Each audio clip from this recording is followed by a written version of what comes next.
Grime, a new Souls-like Metroidvania, quickly caught my eye on its release. I very distinctly remember waking up one morning and getting recommended a random IGN post that promoted a review they did of the game. I was really intrigued by the small glimpse of the game I got from that review and immediately decided to buy it. It quickly became one of my all-time favorites. The gloomy yet mystical atmosphere, the complexity and variety of the bosses, and the unique combat mechanics all combined for a very memorable and enjoyable experience. So I played the game. A lot. In no time, I'd completed a few playthroughs, trying out various builds and weapons, and had fallen absolutely in love with the game.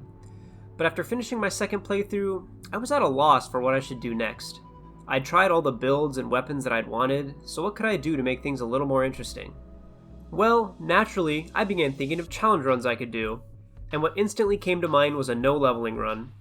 Known as a Soul Level 1 run in the Dark Souls games, it is one of the most basic challenge runs you can do on just about any Souls-like game.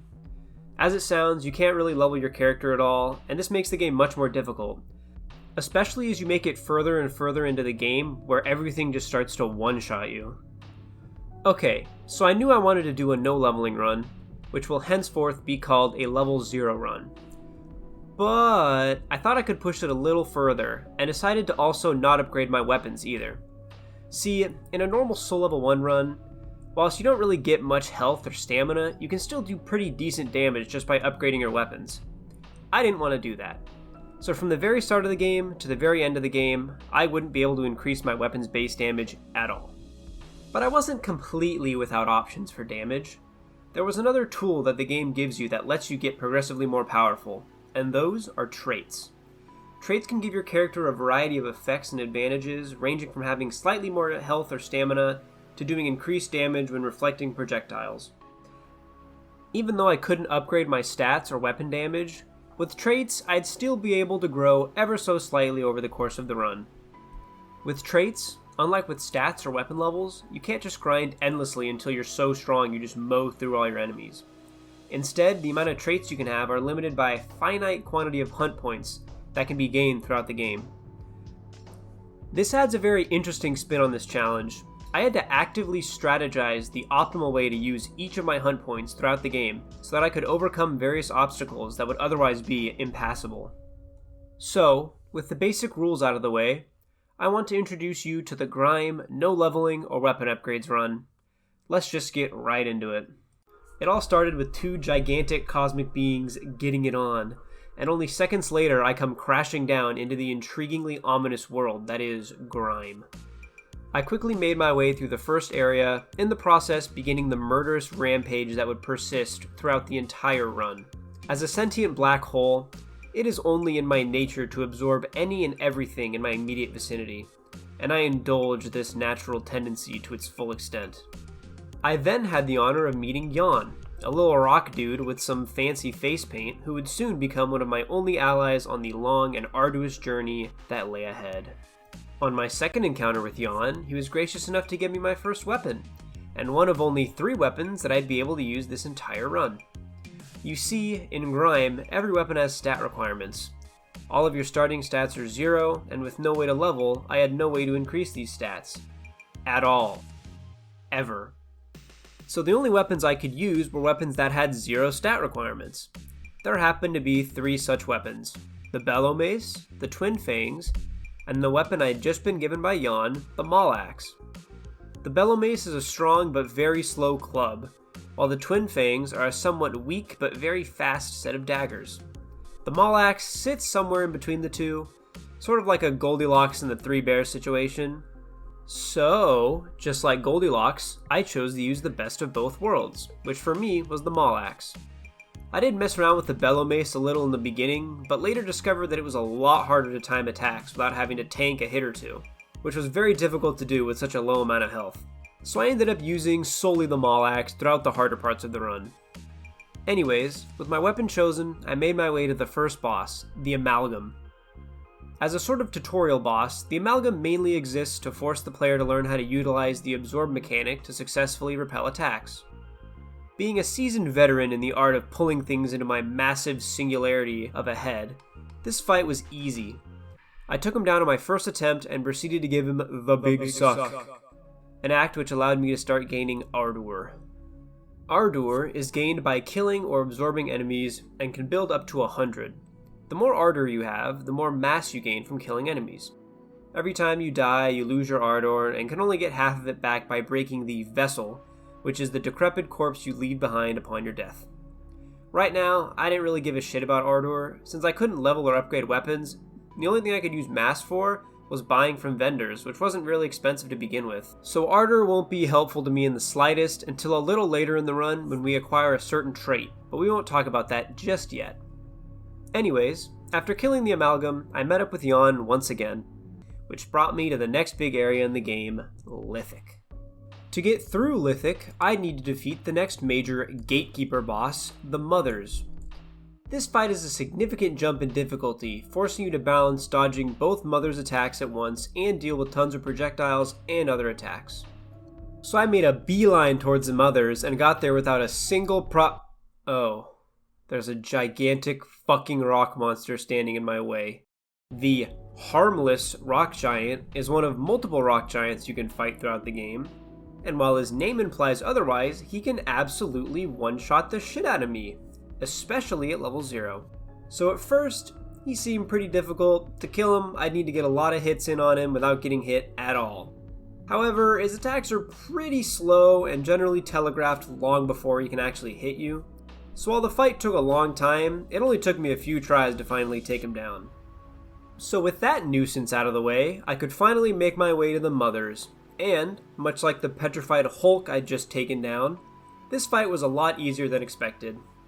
You see, much like the Amalgam, the Mothers serve as a sort of tutorial boss, in the sense that they force you to learn a certain battle mechanic to beat them, this one being projectile dodging and deflection. The Mothers send out a variety of projectiles that can be absorbed and reflected to deal a pretty good amount of damage. In general, reflected projectiles are going to be pretty clutch in this run. They do a lot of damage that isn't dependent on any of your stats. Having beaten the game twice previously, I had that shit down pat, so the fight was pretty trivial and I was able to take him down on my first try. Now I know you may be thinking, oh, you keep beating these bosses easily, this isn't a challenge. Keep in mind, we're still very early into the game. You're expected to be a pretty low level at this point anyways, so having level 0 health and stamina wasn't really much of an issue yet. Believe me, things are just getting started. After beating the Mothers, I make my way to the World Pillar and meet Shidra. Known as the creator and ruler of the World Pillar, Shidra offers to help us out on our journey, but only after calling us trash and telling us we need to go kill one of his pet birds or something first. So, with my new mission, I make my way down through the Nerve Route and into the Feaster's Lair, pulling off some sick platforming in the process. Once in the Feaster's Lair, I track down Shidra's pet vulture, who proceeds to attack me for some reason. I'm just here on orders from the giant rock deity up above. I had no beef with her, but beef she did indeed have with me. So I was up against yet another boss that would try to gatekeep the shit out of me on this run. But, to my surprise, I was able to take this boss out with little difficulty as well. Now the vulture does have a much more broad moveset than previous bosses, alternating between close-range stabs with her huge beak, spewing vomit at me at 2,000 miles per hour, slamming her bony-ass wing down on me, and flying over my head, once again spewing chunks all over the boss arena. Another thing that made the vulture a bit tougher than previous bosses was that, after depleting its health bar, it starts a second phase, in which it spawns little minions to fight while it blasts at us with a barrage of projectiles. Despite all this, since I'd already fought her plenty in my previous playthroughs, it only took me a few adjustments after dying the first time to successfully take her down on my second attempt. This gave me the quest item I needed to give to Shidra and gave me the ability to perform an air dash to pull off even cooler platforming feats. Anyways, before packing things up and heading back to the World Pillar, I decided to take down another boss that was nearby, the Jaw Crab. He's not a required boss, so you'd think I could just easily leave without killing him, but there was one reason I just couldn't do that. All this time, throughout the run, I've been going around absorbing and consuming disgusting abominations of creation, usually made of rock and reeking of disappointment. Yet before me stood one of the finest delicacies in the Grime universe, an all-you-can-eat crab fiesta, and I wasn't going to just pass that up. So I strapped a bib around my neck and booked it to his boss arena, which was conveniently quite close to the vultures. And the jaw crab put up a tough fight, doing a disgusting amount of damage with his massive slams and smacks, and having impenetrable claws that had to be stripped off his body before you could even hurt him. My insatiable craving for a crustacean was too strong, even for the jaw crab, and I was able to take him down on my first attempt, with just a sliver of health left. But it was worth every ounce of effort as I emerged victorious with literal tons of crab meat on my hands. So with a full belly, or face hole I guess, I made my way back to Shidra to give him the weird stone thingy I got from the vulture, so that he could finally help me. But by help, he meant make me go on another fetching mission by going below the Carven Palace and getting what's called the Strand of the Child.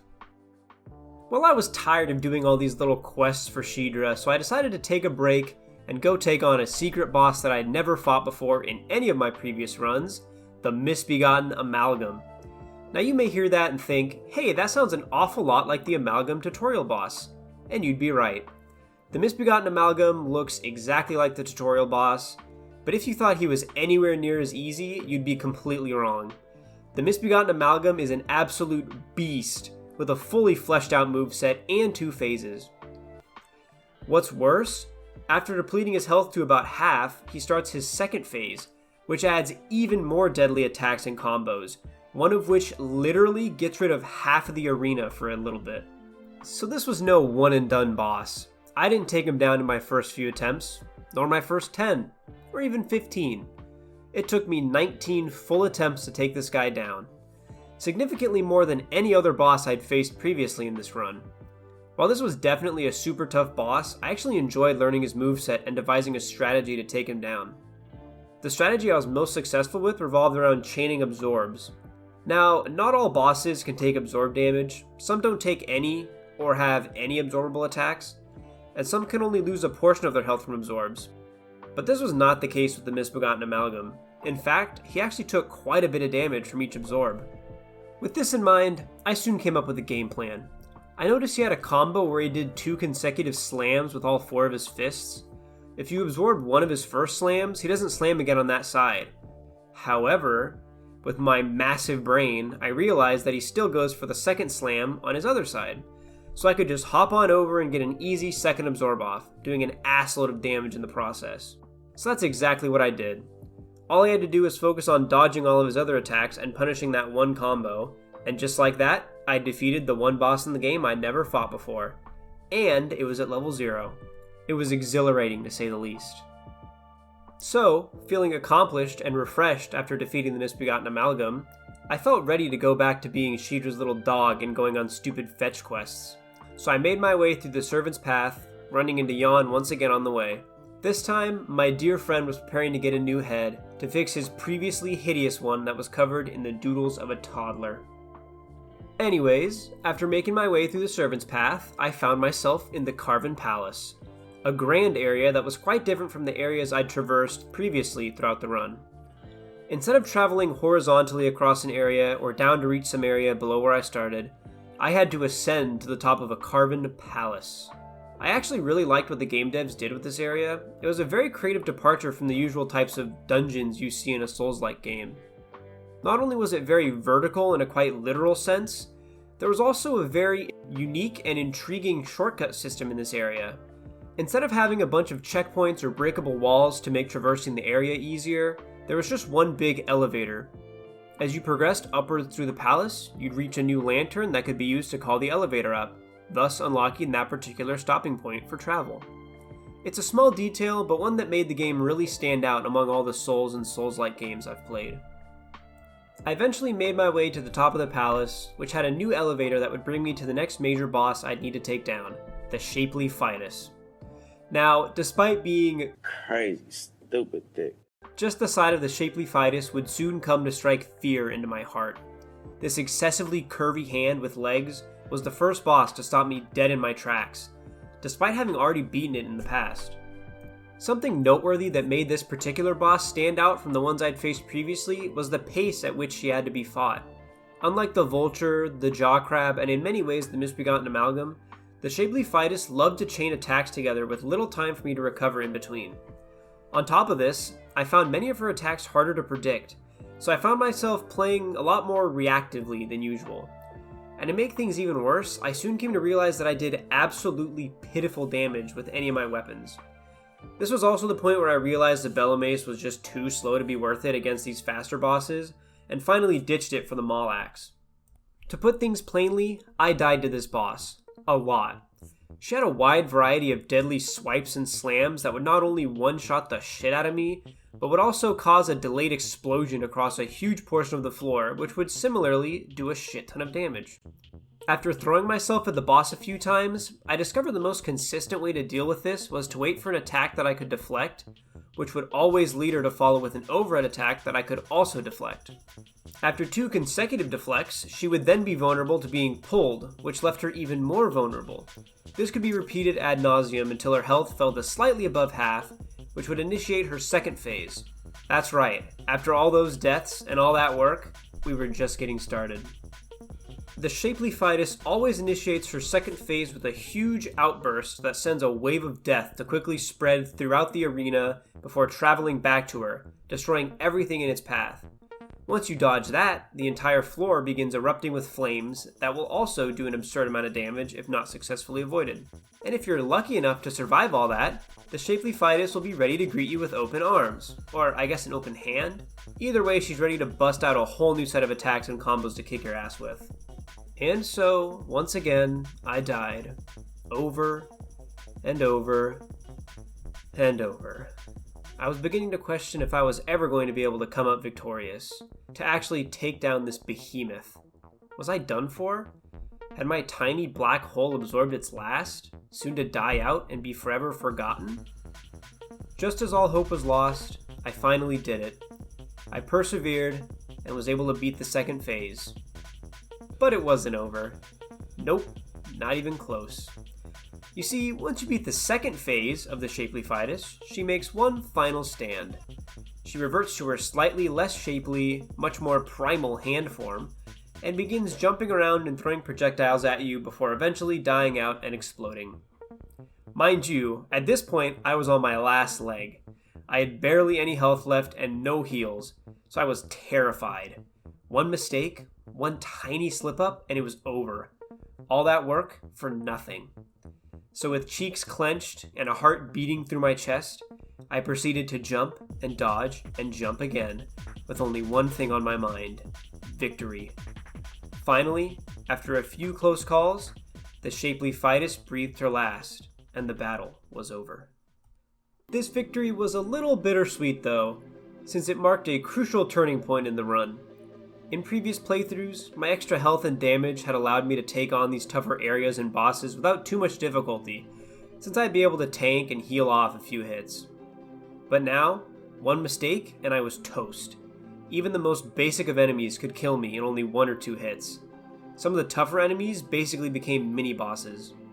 The relative comfort that I'd enjoyed throughout the run so far, breezing past most of the areas and bosses, was gone, never to return. This became immediately apparent after defeating the Shapely Fidus, since it allowed me to use the self-pull ability and begin my descent into the garden, which proved to be the most brutal and unforgiving section of this run. The enemies in this area were significantly stronger than any I'd faced previously, having a ton of health and doing a shit ton of damage. Take, for example, this little guy over here. This is the very first enemy you encounter in the garden, and it gives you a little taste for what's in store. Just take a second and look at how much damage I do to him compared to how much he does to me. Yeah, it's bad. Now check out how long it took me to actually kill him.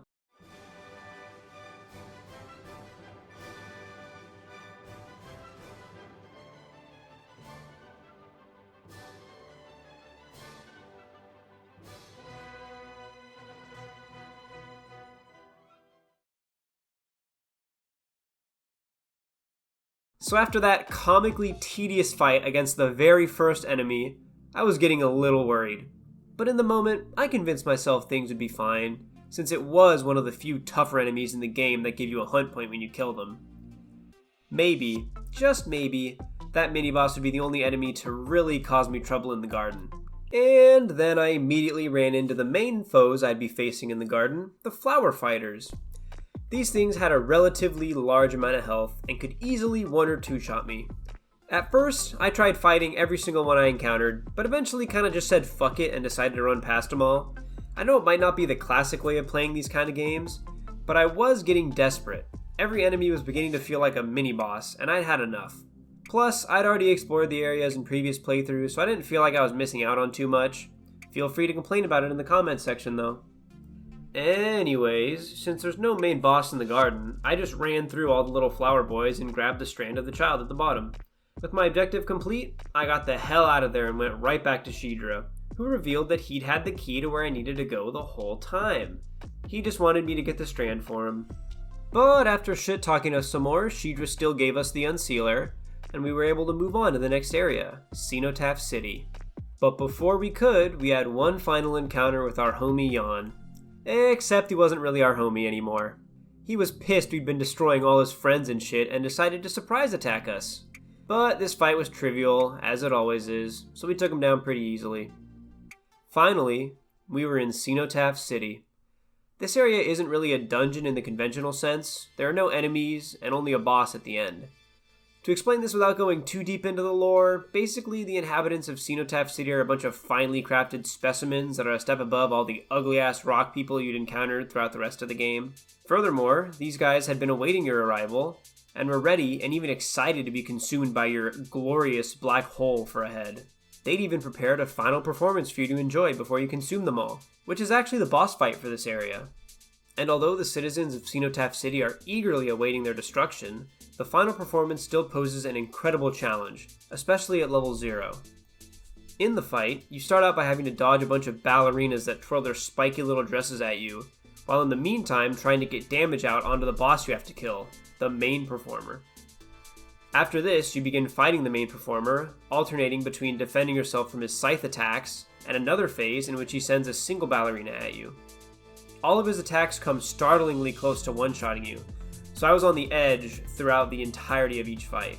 Just a quick side note, during this fight I noticed if you deflect his attacks, he actually bows to you, which is a really small detail, but one that makes me once again really appreciate the effort and care that the game devs put into this game.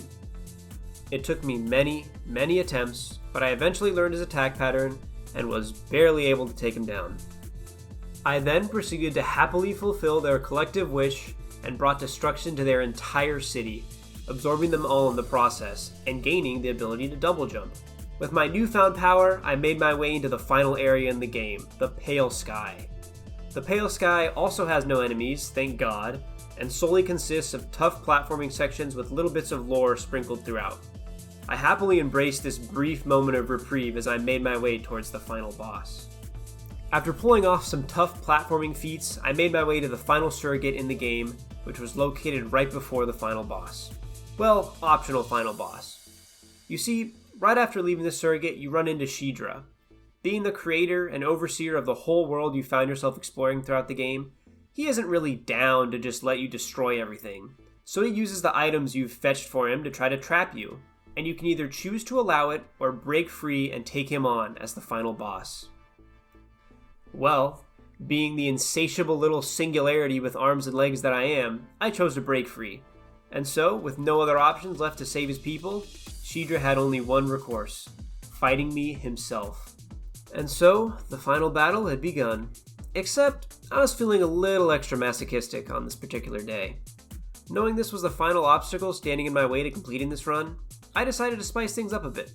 Not only would I beat the final boss at level 0 with an unupgraded weapon, I'd also do so without getting hit.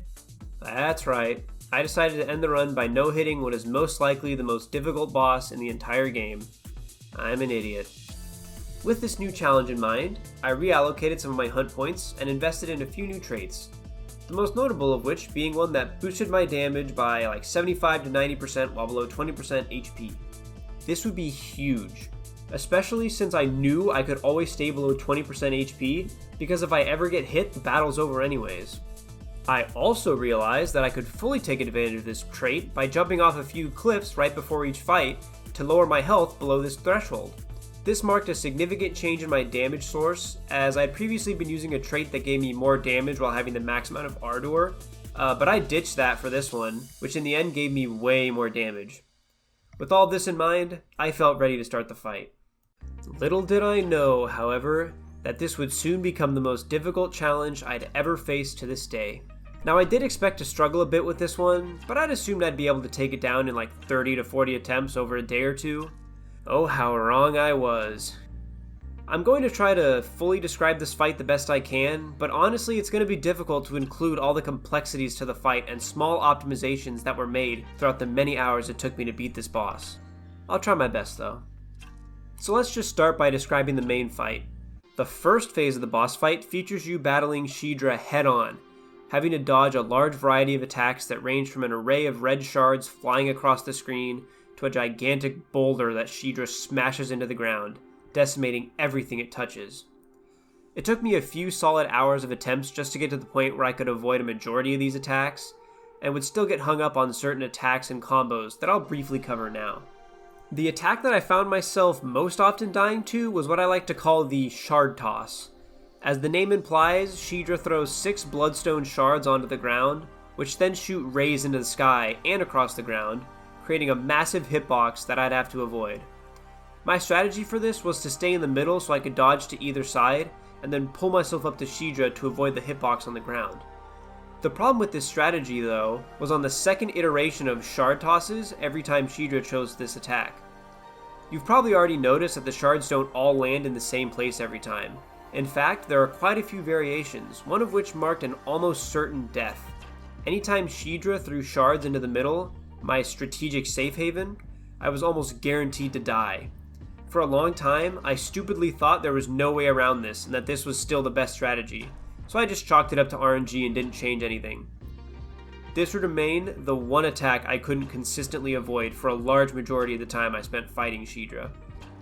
Eventually, I realized I could just dodge to the side after the first iteration of shard tosses, and then I almost always dodged the next one. After I made this tiny change, all of a sudden I was consistently getting past this stage of the fight. Once I could consistently avoid most of Shidra's attacks, I could begin focusing on actually damaging him. As you can see, my maul axe was about as useful as a decrepit broken stick, so it wasn't my main focus. My main focus and damage source for this fight revolved around reflecting projectiles. Shidra has one main attack with reflectable projectiles, which is actually pretty similar to the Shapely Fidus's. He shoots out a bunch of little projectiles, some red, some white, with the white ones being reflectable. With a trait that boosted reflected projectile damage significantly, these little guys packed a punch. If I could get 2 or 3 at a time, I could do crazy damage to Shidra. So my main strategy when it came to doing damage in this fight was to just wait till he did one of the projectile attacks and reflect as many as possible. In the meantime, I'd get a hit or 2 in with my maul axe at every opportunity I could. While a single attack on its own barely does any damage, they really start to add up when you can get 1 or 2 off after dodging every one of Shidra's attacks. Now before I go any further, I should mention that when you get Shidra down to about half, he spawns a couple little friends and heals himself while you kill them. This was super easy to get through though, and it only really served to extend the duration of the fight, so I'll just leave it at that. Anyways, with my new strategy, I began to slowly but surely get closer and closer to finally taking him down. After many attempts, many deaths, I finally took him down, and was hyped. But the victory was short-lived, for this fight was far from over. In comes Phase 2, the escape sequence. After defeating Shidra head-on, he begins fleeing upwards, and you have to chase him with the threat of imminent death in the form of rising lava below you. The platforming itself isn't too difficult, but one wrong move and it's all over. And because I'm a huge idiot, on my first time beating Phase 1, I died during the escape sequence. And just like that, I was right back to fighting him in Phase 1, all over again. Eventually, I took him down again, this time successfully navigating the escape sequence and making it to the top. Surely the fight's over now, right? Wrong. Even after beating him head on and chasing him down afterwards, he's still got some kick left. Now in any normal playthrough, or even one where you can heal, this last phase is pretty easy. All you have to do is absorb each of his 4 arms, with the small caveat being that you can only absorb one specific arm at a time that glows white instead of red.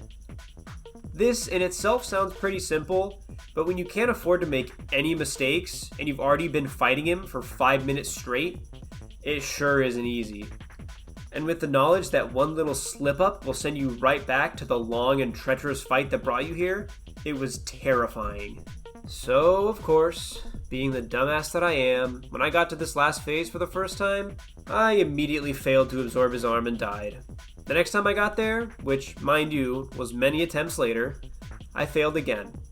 Eventually, I was able to get his first arm, only to die from some random fucking projectiles I somehow never noticed before. That's right, not only do you have to avoid his constant slap fest, but you have to avoid a shower of projectiles at the same time. At this point, I was beginning to lose hope. I felt like I'd come so far and was so close to finally emerging victorious, and yet at the same time, I was so far away. It began affecting my day-to-day life. I couldn't focus on schoolwork. All I could hear was Shidra's constant slapping in the back of my head. I couldn't sleep. I'd have nightmares and wake up in the middle of the night drenched in sweat with the feeling of Shidra's rocky palm across my face. That was until one night. I had become determined to finish the game that night, to get it over with and rid myself of this ever-lurking demon. And I was doing good. It had gotten to the point where beating Shidra's first phase was becoming easy. Boring even. And I got better and better at slowing myself down when I finally got to his last phase. I started only going for an absorb after dodging a wave of projectiles, which I found to be a much safer method than what I was doing before. Once I got this down, I only died a few more times, and then, finally... Okay, got the first one. Nice, got the second one.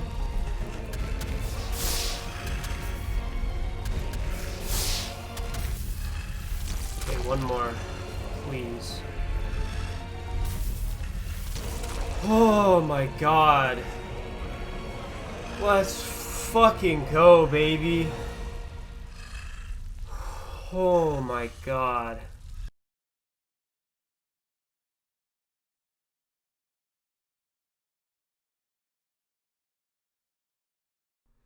You can hear the relief and happiness in my voice.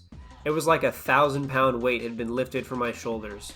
It felt amazing. Just thinking back on it now, it was just pure bliss.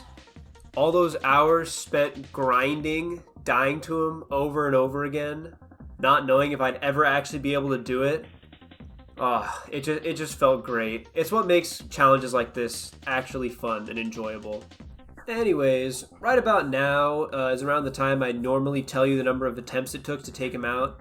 But since I died to him so much in the over 6 full hours of attempts it took over the course of a few weeks, I'm just going to leave it at that. 6 hours, more or less.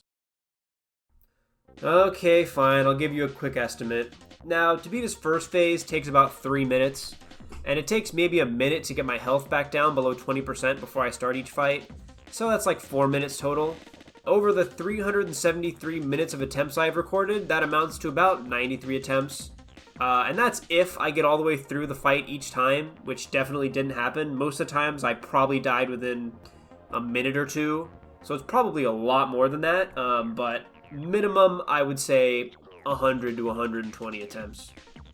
So, with all of that out of the way, let's get back to the run. With a feeling of pure joy and contentment, I made my way through the Peak of Creation, the final area in which you initiate the last cutscene and roll the credits. And just like that, the challenge was over. It was bittersweet, to say the least. I was so relieved to have finally taken down Shidra in what I now see as one of the greatest accomplishments in my history of gaming. But at the same time, I knew I'd miss playing the game. It had such a mystical atmosphere and some of the most memorable bosses I've ever encountered. I'm really going to miss this game, and will definitely be looking to start a new challenge on it if I can think of a good one. In the meantime, feel free to leave any challenge ideas you have in the comments, or just any thoughts you had in general. The end of one challenge only marks the beginning of another. As of the time of recording this challenge, I'm currently working on a Dark Souls 3 no healing Mimic Head run, which has actually been a lot of fun so far. If you made it this far into the video, I give you my sincerest thanks. It really means a lot. If you enjoyed the video and want to see more content like this, be sure to like and subscribe. It'd be greatly appreciated. Either way, thanks so much for watching, and until next time, stay salty.